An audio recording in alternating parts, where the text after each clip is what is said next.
కృత్రిమ మేధ అంటే ఆర్టిఫిషియల్ ఇంటెలిజెన్స్ రోజు రోజుకు కొత్త వంతలు తొక్కుతోంది.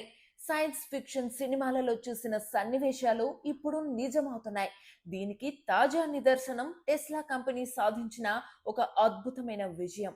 మనం ఆన్లైన్లో ఏదైనా ఆర్డర్ చేస్తే అది క్షణాల్లో ఇంటికి డెలివరీ అవుతుంది కదా. సరిగ్గా అదే విధంగా ఒక సరికొత్త టెస్లా కారు ఫ్యాక్టరీ నుంచి నేరుగా కస్టమర్ ఇంటికి డ్రైవ్ చేసుకుంటూ వచ్చేసింది. అది కూడా ఎటువంటి మానవ ప్రమేయం లేకుండా. ఈ విస్మయకరమైన ఘటన గురించి మరిన్ని వివరాలు తెలుసుకుందాం. ప్రపంచ కుబేరుడు ఎలాన్ మస్క్ చెందిన టెస్లా కంపెనీ చరిత్ర సృష్టించింది.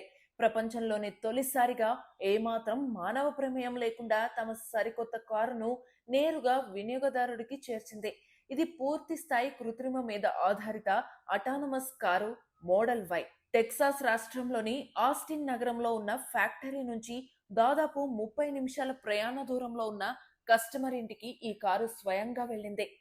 మార్గమధ్యలో ట్రాఫిక్ సిగ్నల్స్, ఫ్లైఓవర్లు, హైవేలను అలవోకగా దాటుకుంటూ గరిష్టంగా 115 కిలోమీటర్ల వేగంతో దూసుకెళ్లి తన కొత్త యజమాని ఇంటికి సురక్షితంగా చేరుకుంది. ఈ అసాధారణ ప్రయాణాన్ని కారులోని డాష్ కామ్ రికార్డు చేసింది.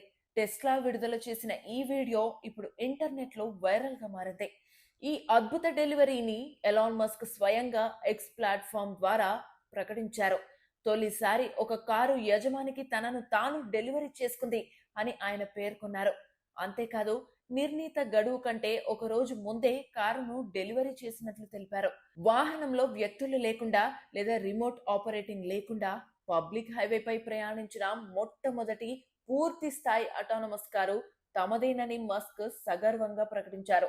ఈ ఘనత సాధించిన Tesla software, AI chip design బృందాలను ఆయన అభినందించారు. టెస్లా ఏఐ ఆటోపైలట్ విభాగం చీఫ్ అశోక్ ఎల్ స్వామి వెల్లడించిన వివరాల ప్రకారం ఈ మోడల్ వై కారు గంటకు గరిష్టంగా 115 కిలోమీటర్ల వేగంతో ప్రయాణించింది. కృత్రిమ మేధ టెక్నాలజీ ఎంత వేగంగా అభివృద్ధి చెందుతుందో దీన్ని బట్టి అర్థం చేసుకోవచ్చు.